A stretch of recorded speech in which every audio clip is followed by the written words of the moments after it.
नमस्कार भाई। तो आपका बहुत बहुत स्वागत है मैथ बाय साहुल वर्मा में। आइए फटाफट से आपकी आंसर शीट मिलाते हैं। सीटी का आपका सेट है और 825 का नाम है। ठीक है भाई। सामाजिक विज्ञान का आपका आज लास्ट पेपर था प्यारे भाई। अगर चैनल पर नए हो तो इसे सब्सक्राइब जरूर कर देना और लाइक जरूर कर देना। ठीक है, लाइक भी कर देना प्यारे भाई। ठीक है, चलिए आइए फटाफट से आते हैं, मिलाते हैं पहला आंसर। देखिए, निम्नलिखित नेताओं में किसने एक गुप्त संगठन यंग यूरोप की स्थापना करी? तो आंसर है आपका मैजिनी। ठीक है, आइए इसके बाद आगे मिलाते हैं आपके आंसर।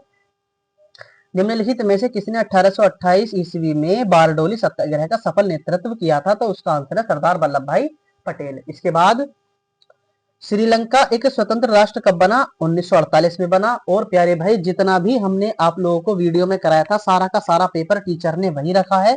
टीचर ने बिल्कुल भी चेंज नहीं किया है। ठीक है, चलिए इसके बाद अगला क्वेश्चन, निम्नलिखित में से कौन सी एक संघात्मक शासन प्रणाली की विशेषता नहीं है? तो इसका आंसर है शक्तियों का केंद्रीकरण। इसके बाद नारी शक्ति वंदन अधिनियम, महिला आरक्षण अधिनियम कब पारित किया गया? 2023 में पारित किया गया था भाई, है ना।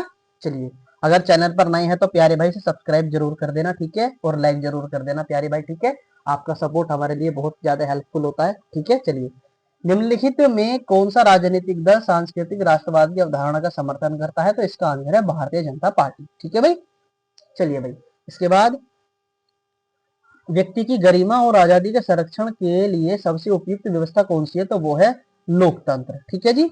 उसके बाद साइमन कमीशन भारत कब पहुंचा था? 1928 में पहुंचा था। ठीक है, चलिए इसके बाद ये गलत है। इसके बाद भारतीय वाणिज्य एक उद्योग परिसंघ फिक्की की स्थापना कब हुई थी? तो ये हुई थी 1927 में। इसके बाद राष्ट्रवाद की पहली स्पष्ट अभिव्यक्ति किस क्रांति के साथ हुई? फ्रांसीसी क्रांति के साथ हुई। ये फेमस क्वेश्चन था, आ गया इस बार। लेटराइट मृदा निम्नलिखित में से किस राज्य में पाई जाती है? महाराष्ट्र में पाई जाती है। मैंने आपको ट्रिक से भी याद कराया था ये वाला क्वेश्चन। ठीक है, चलिए, भारतीय वन्य जीव जीवन संरक्षक अधिनियम कब लागू किया गया? 1972 में लागू किया गया। और प्यारे भाई प्लीज एक बार इसे है ना लाइक जरूर कर देना और शेयर जरूर कर देना और सब्सक्राइब तो आप प्यारे भाई कर ही कर लेना, है ना। चलिए, सरदार सरोवर बांध किस नदी पर बना है? तो ये नर्मदा नदी पर बना है। इसके बाद निम्नलिखित में से कौन सा खनिज धात्विक है? तांबा। इसके बाद आगे आइए फटाफट से देखिए, निम्नलिखित में से कौन सा परंपरागत ऊर्जा का स्रोत है? तो वो है प्राकृतिक गैस। इसके बाद यूएनडीपी द्वारा प्रकाशित मानव विकास रिपोर्ट में किस मापदंड का प्रयोग किया जाता है?